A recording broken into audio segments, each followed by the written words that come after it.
the weight without me in the car, and then I'll show you the weight with me in the car. A little heavier than I wanted, but I'm not mad at it. The percentages, I think, look really good to me.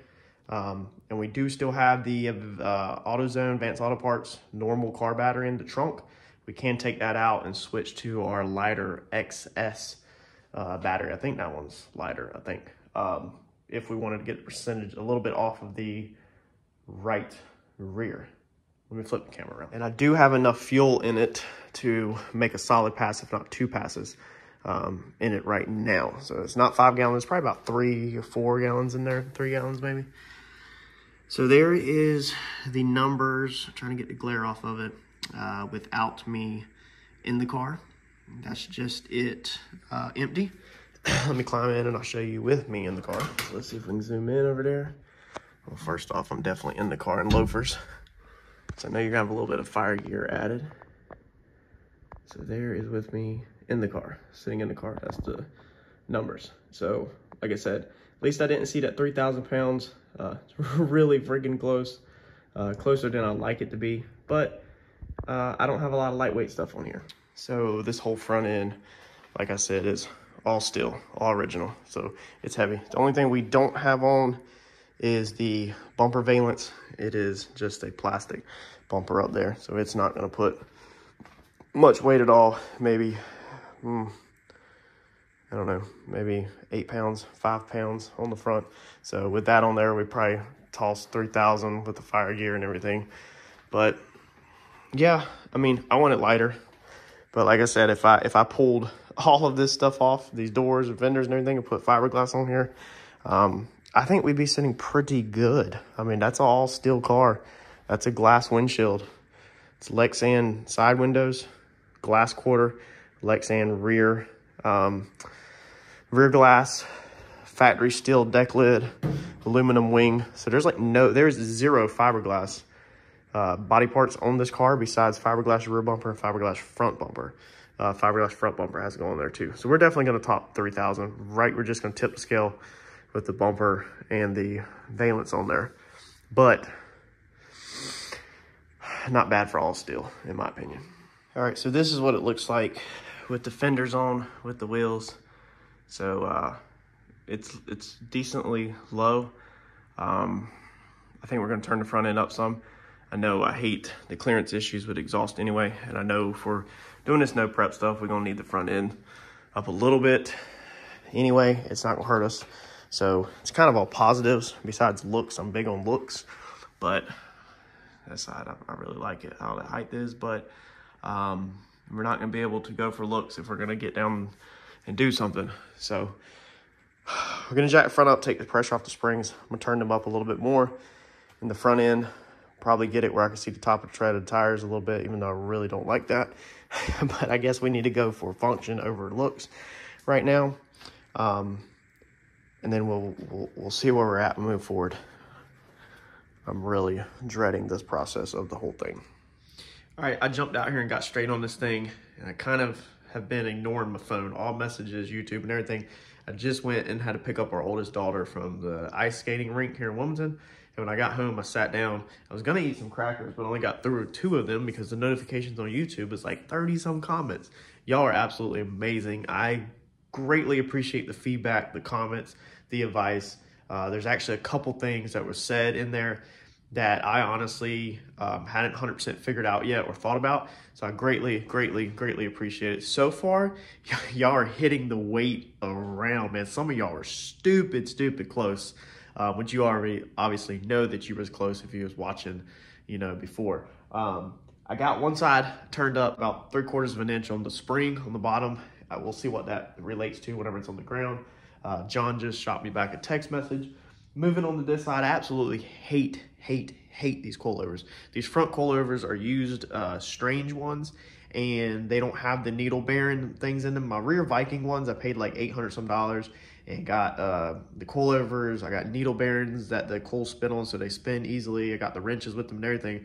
Strange, I bought basically a yard sale deal off of another racer, and I'm using my Viking shock coilover wrenches, and they just don't fit perfect. So it's annoying put it on there, get it just right, put a pipe over it so you got some leverage, and turn it, because I've got the car jacked up where the wheels are not touching, so all the weight that I can get off the coilovers are off of it.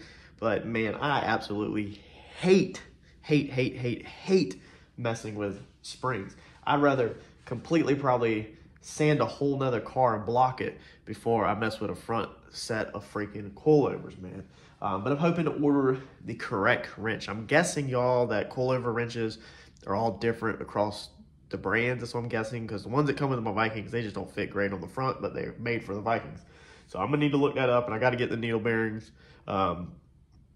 caster, or not caster, the little round needle bearing things that sit on between the springs, so that the coilover adjustment piece turns freely. I definitely got to get them, because man, this is freaking annoying. I hate this front end. I hate everything about this Mustang 2 front end. I hate it, but we've talked about that in the past. I'm gonna get back down here and keep going. It's late. I'm pushing to try to knock a lot of this out tonight. So I'm gonna get back at it. I just wanted to stop, take a break, and tell y'all I appreciate everything y'all do. All right, I couldn't handle it no more, guys. So this coilover wrench, big pipe I got, putting it in here. You can see it's got the play, holding it all on there, lining it up every single time just to make a half a turn. I got sick of it. I went and bolted my coilover wrench to a longer piece of square stock. This feels better on the hands, and I don't got to keep playing with the pipe, because I'm getting really sick of turning these coilovers tonight.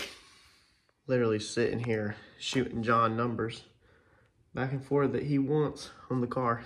So I'm like texting, and then jump on the ground, give him the measurement, text him back and forth, trying to get this suspension set up. Let's see what John can do. 11:30 at night, and here we are. We're making progress though with John.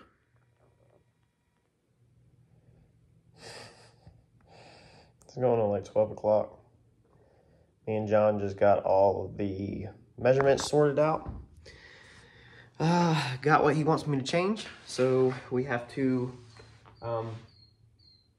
make some bar changes, and then we have to change the pinion angle. Man, it's almost 1 a.m. But I figured out my rear end issue. So if you remember another video, we were talking about how one side was sitting lower than the other side. So this side was sitting lower. This side also hit on the dyno, is scrubbing the tubs.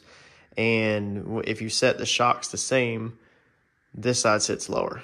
So I got under here, and I probably spent an hour measuring and changing stuff and racking my brain and trying to figure everything out. But what I come up with is, when me and Mike did these shock mounts, when we added this tube, if you've been following the channel, you remember when we changed all this shock mounts, we set it flush off the bottom of the frame over here. So we set this tube flush off this frame rail, this tube flush off this frame rail. Now both of these frame rails, okay, when I back halved this car, did it right here on this ground, and I did it to the best of my abilities 2.5 years ago. I actually pulled the rear end out the day we brought Harper home from the hospital. She's 2.5 years old. So 2.5 years ago, I did the rear of this car right here in this garage. My measurement says that this frame rail is 1/2 of an inch higher off the concrete now than this frame rail. That's with the rear end tubes being true to the ground, the bottom of the shock mounts true to the ground, everything true to the ground. The top shock mount, okay, is 1/2 an inch, no, 1/2 an inch lower. I think it is on this side. It's 1/2 an inch off. Left to right. Man, it's almost 1 a.m. Y'all gotta bear with me. It's almost 1/2 an inch off, okay? So I wanted my coil springs to be the same, you know, the amount showing, because I'm pretty sure that definitely affects how it goes down the track.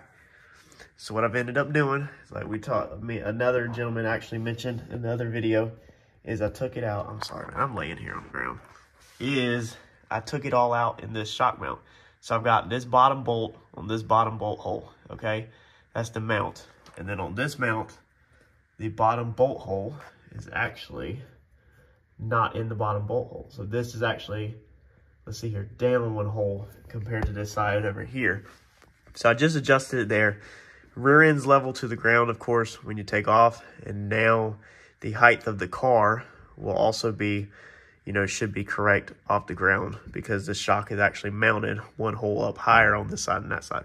I'm hoping that takes care of it, and I'm hoping it doesn't affect any funky stuff. I guess we will see as we progress with this car, but that's the reason why it's important. If you're going to do this chassis stuff yourself, man, dude, if you're going to try to do it on the floor like this, you really need to get your points right off the ground. I didn't know how direly important it was back then. All right, 1:15 in the morning. I need to go to bed. I can start feeling the burning in my eyes a little bit. I think I got it all right. Set the bars, got the ride height in the rear, and got the drive shaft angle, the pinion angle. Got that set. So I think we have everything set up in the rear of the car. I'm gonna double check the measurements in the morning. So I'm gonna come out here tomorrow at some point and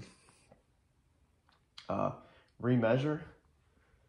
Car almost might be a little too high now. Might need to bring it down a little bit in the morning. The rear looks like a monster truck, so I think we might want to bring that down in the morning, but I'm done for tonight.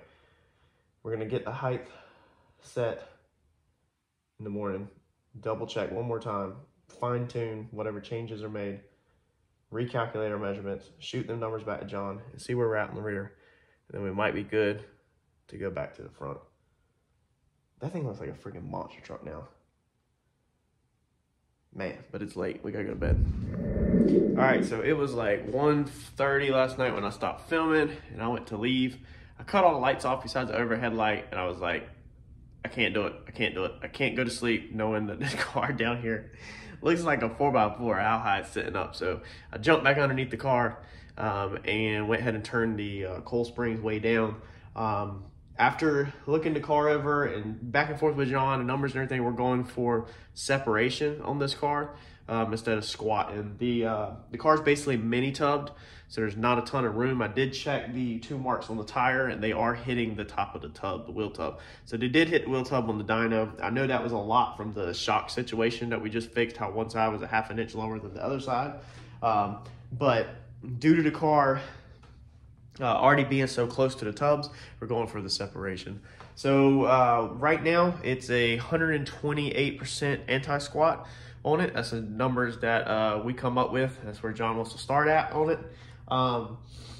The set the pinion on the rear end, I think it was 2.6. I think it was 2.6. I can't remember. I said it last night. It's between 2 and 4%, like John requested. Let's see here. I just got John the most recent weights and numbers. I will show them again. And he made the call on the shock settings. So we went, let's see here, 12 on compression, 6 on rebound. Pretty sure it was. Yeah, sounds right. So we got all that done. So now I think the rear end's done. I think the rear suspension is done. Thanks to John. Turbo John, if you're watching this, thanks a ton for that. So I know a lot of people want to see this thing go down the track. I couldn't have done it without John. Or if I would have done it, it would have took me a lot longer, more researching, more back and forth on YouTube, and more listening to a bunch of other people's opinions on where to start at, instead of just listening to what John thinks that we should start at. And that's where I like to be at. So car's not quite as low in the back as I wanted it to be. Sitting up a little higher, but you don't see the top of the tread tire. You see about half the tread wall. So we'll see what it looks like on the ground. That might bother me. If we're going for separation, we might have to go ahead and lay that thing down as low as we can. But we're just gonna get out there and make some passes right now. I'm not really too super worried about that right now. Not trying to focus on the wrong stuff. Front end, like I said, we got it up. From the way it looks on blocks, we shouldn't have no more clearance issues underneath. It looks like it's gonna be up. So, yeah, I'm just afraid that I'm not gonna like the way the front end looks. I like everything laid on the ground, like with these drag cars, man, looking good. But I've got to do function over looks a little bit. Got to give and take. It's gonna be give and take. But as I learn and as we progress, I will be making changes and working towards getting this thing to work, but be laid back out also, as low as it can go. So, and that might, be later down the road. Eventually, we're gonna cut this front end out. We're gonna change the suspension, and eventually we're gonna cut the whole back of the car out again, reback half it with tubing this time, done the square tubing stuff probably, and take some more weight out of front end and back whenever we redo it, hopefully. But that might be next winter's project, but that is to come. Yeah, let me flip the camera around and show you where the weight's at this morning. All right, so I get the glare off of there. There's the weight. That's where it ended up being at after lifting the front and resetting the back and everything. So this number right here has always been between 5 and 10, give and take. It's just back and forth. But yeah, I'm happy with that. The only thing I'm curious now is how much less, I wish I would have wrote it down, the excess battery up there weighs compared to the car battery in the trunk. So I think, let's see here. So the rear actually don't have a lot of weight on it. It's almost 50-50. Maybe I'll just leave it alone. I don't know. Left rear, yeah, I guess I'll leave it alone because the right rear is 691 and the left rear is 664. And then you're gonna throw me in there. That's gonna tighten up the left rear some more. So we really don't need to pull no weight off of the right rear. So maybe we'll leave it alone for right now and see where that works out. We might end up scooting the fire bottle over towards the passenger side to get some weight off of this side to counterbalance me a little bit. I don't know, but that's future. That's not today. We are taking this thing just like this for right now, but these are just thoughts of where we're going with it. So I'm gonna move on to the front. This is the part I'm dreading. I'm not so much worried right now about getting the top of the tire in and out 100% correct. But I do, obviously we got to get the toe right and everything so it goes straight down the track. But I think I might have to pull the fenders back off. Thankfully there's only 5-10 millimeters in each one that come off pretty easy. So I might have to just go ahead and pull the fenders back off to do alignment. I wasn't really thinking when I put that together the other night about the alignment part of it. So let me dive into it and make some more progress. All right, so I got aggravated with these alignment plates really freaking fast. As you can see, fenders come off. It literally took me 3 to 4 minutes to take the fenders off real fast with an impact gun zipping 10 millimeters out. This is an alignment kit I got off eBay. Everything is there. Like in theory, it works great. But the problem is they want you to put these little pegs right here, okay, on the outside of the rim, and that leaves this plate sitting out like this, and then you're hooking your tape measures through the bottom, so there's nothing on the bottom to control the plate from doing this. So then when you're trying to align it, the plate wants to just flip in or that one push out. The plate moves around more than I like, so what I did was I said screw it. I was going to take these little pins completely off, but on my wheel they actually work perfect, and they touch the inside right there, and then they touch the tire. And I literally just put them flat against everything, put a ratchet strap around them, and barely put any pressure. That's the trick here. Do not put pressure on this ratchet strap much because you can bend the ends of the plate and then you just messed everything up. So just barely bump this thing snug so it holds it tight against the tire. And then I've used it, hook my tape measures through. So these plates are all over eBay. There's another YouTube channel with a Honda Civic, I think it is, whatever. He did a very, very well in-depth video on how to use these. So go check his channel out. Just search DIY alignment plates, or just search alignment plates on YouTube and you'll find that Civic. It'll pull right up, man. He's got a lot of views. It's really, really good, but I just modified it. And like I said, I just strapped them to the tire. I'm sick of it. I can't stand stuff moving on me. So on this side, I mean, these plates are worth it because they have little hooks where the tape measures go in them. It comes with the digital angle finder that I actually used last night on the rear end. So this is really, nice piece. It's worth the money. I think it's like $150 for these or something. But I mean, you get this, you get the plates, you get 2 tape measures. I mean, yeah, a lot of people be like, oh, I could just build my own plates. Well, go for it. Have at it, man. So I feel like this is one of the things that's worth the money to me, not to build. And y'all know I DIY a bunch of stuff. So your tape measures are hooked in here. They're not tight. They're just spring loaded. And now when I turn this thing, okay, let me see. When I turn this thing, you'll actually be able to see. You can see right there if you were watching it moving. So I can actually now precisely see the measurements moving, because this is strapped firm to it, whereas before it was just kind of barely balancing there, and it just took a lot of back and forth to make sure it's right. So I'm gonna keep getting at it and get this toe set right. Now, the only other thing tricky about this is making sure your wheels are on the same tracking as the rear. I'm just trying to start somewhere. I can improve it later when I see how it drives.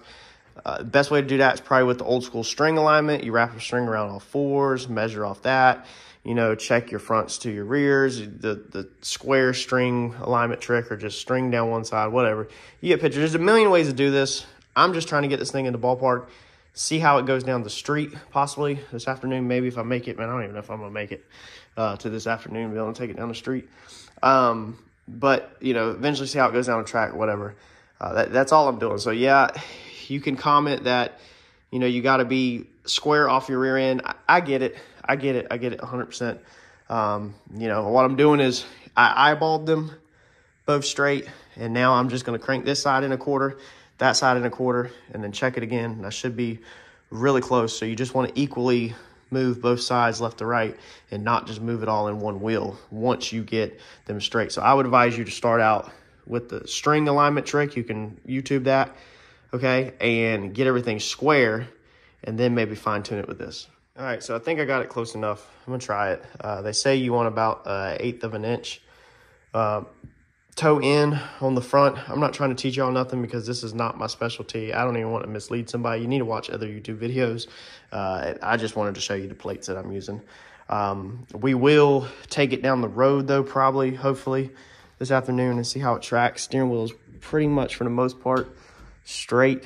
The wheels, honestly, that wheel looks like it's out that way a little with the steering wheel straight, but we'll drive it. I mean, I guess I really can't complain too much about steering wheel being straight in drag racing. It's pretty hard. Yeah, and then that tire's in, looks like just a touch facing in with the steering wheel straight. So it's gonna have to be something that we're gonna have to just get out there and just keep fine tuning it till we get it right.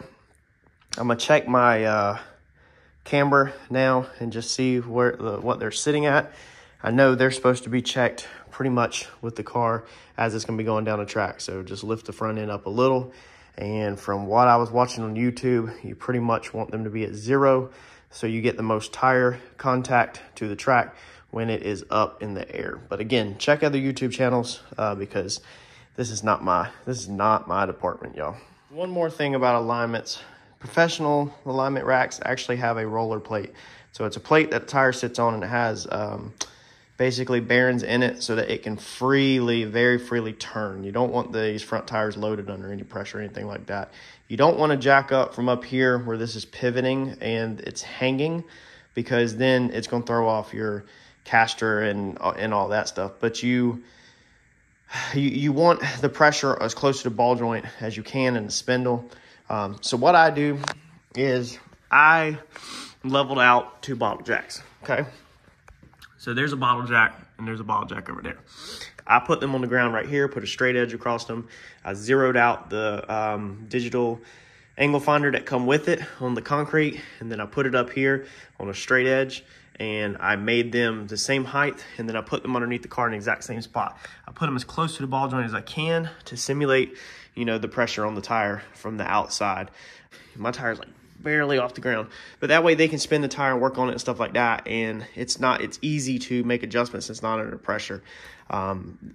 Again, do how you want, but if you're gonna jack it up, you know, and get it off the ground, you just got to make sure you got pressure out here as far as you possibly can get to that ball joint, and you got to make sure that's the exact same left to right, and it will make it so that when you do them fine movements, the tire goes ahead and turns, and you're not fighting with it. Because if not, that rubber has friction on that concrete, and it's going to take a load, and then it's going to slip like this.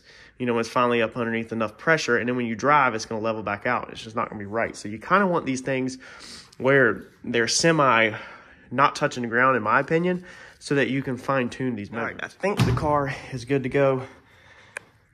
Chuck the fenders back on, because that helps hold the hood down. Fenders are way easier to throw on, hoods not as easy to take on and off. So we're going to take this thing down the road and see how it drives and tracks.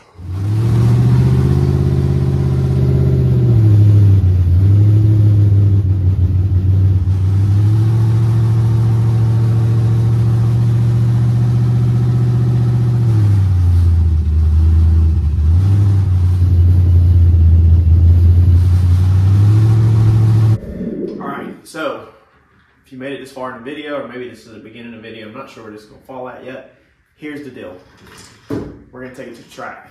So originally I wasn't gonna take it to the track, but like in the last video we talked about, don't want to shake it down at nighttime, and next weekend we have an event at Harold's, and John doesn't want to test it on a no prep surface. So kind of leaves us with tomorrow is testing in Fayetteville. So John's testing in Fayetteville. I kind of have to go wherever he's going. So if I don't go tomorrow, then I'm not 100% sure what next weekend will look like because of not exactly wanting to shake it down on a no prep.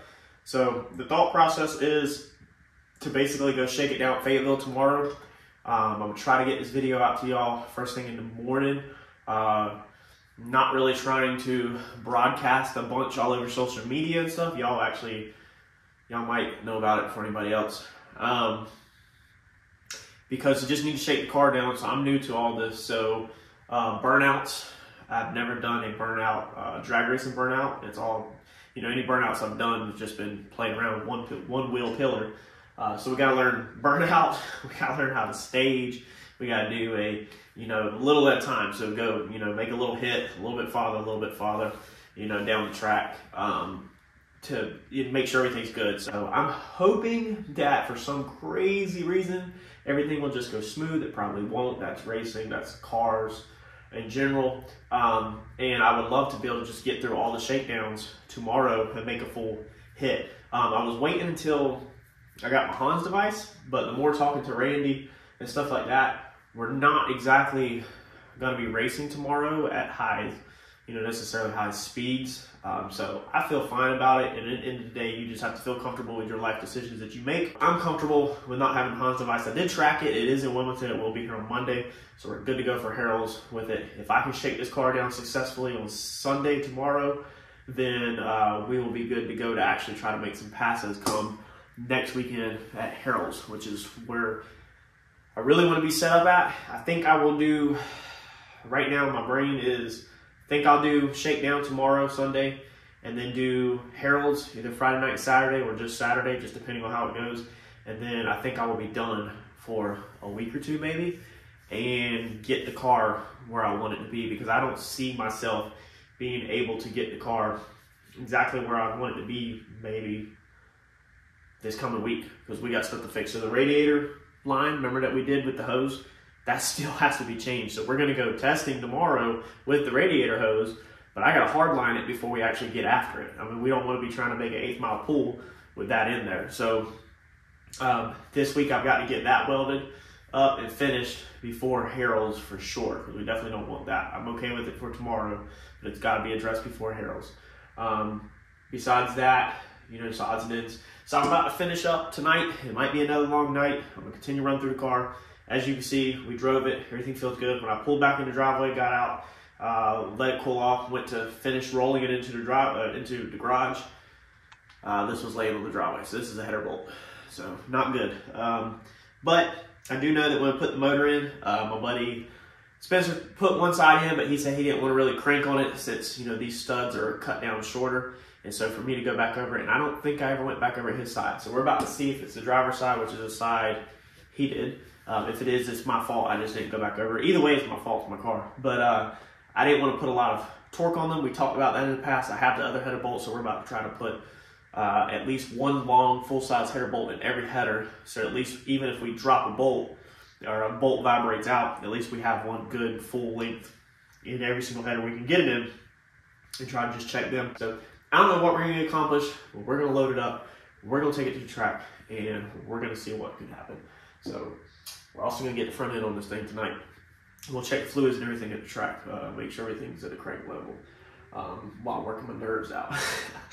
I don't know how the filming is going to go, but I will obviously let y'all know 100%. I'm thinking that I want to talk to John, and I want to focus on these first 2 outings and pay attention and make sure I get stuff right.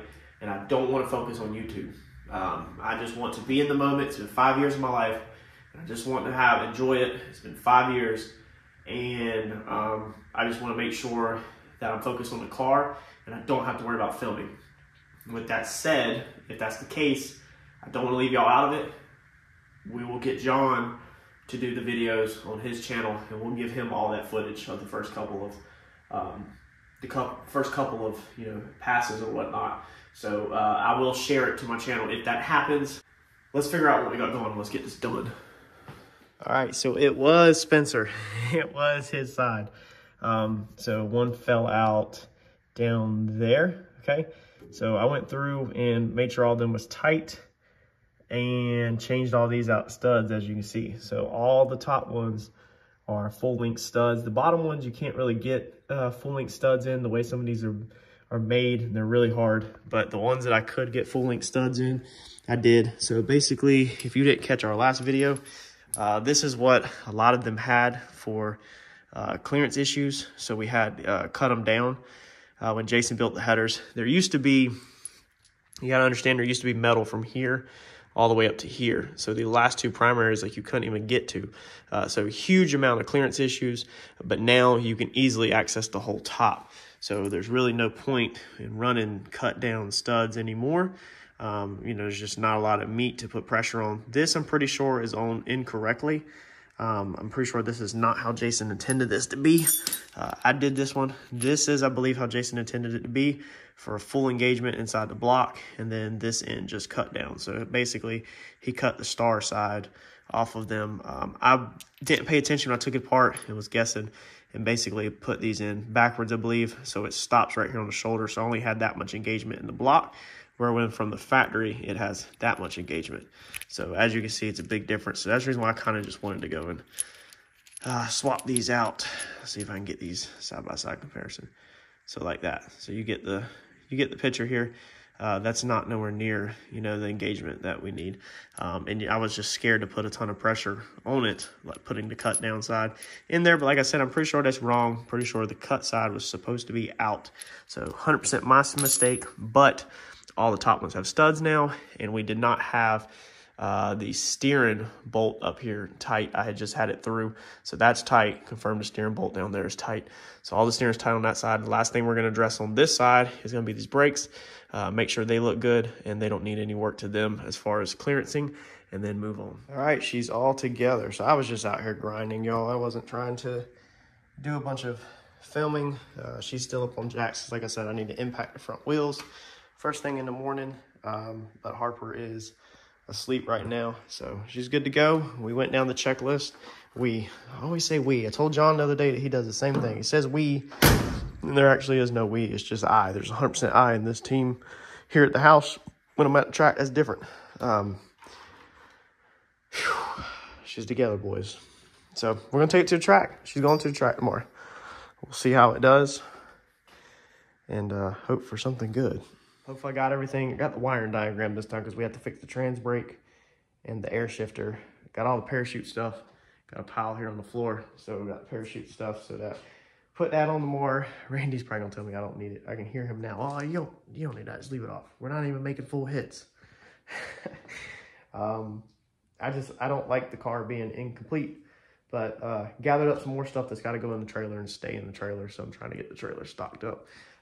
Trying to make sure I don't forget anything. Got to charge the laptop up, but I think we'll wipe it down tomorrow. I don't know, maybe not. Maybe just roughly wipe it down because it's going to be so pollen everywhere. Is falling down here. I hate a dirty car though, but I've been doing actually really good. I mean, this thing is absolutely filthy. Look at that. This thing is in bad shape, but it's just been kind of like grind mode, get stuff done mode. So I'm gonna go edit this video. That's gonna be it for tonight, and I'll catch you on the next video. Thanks, y'all.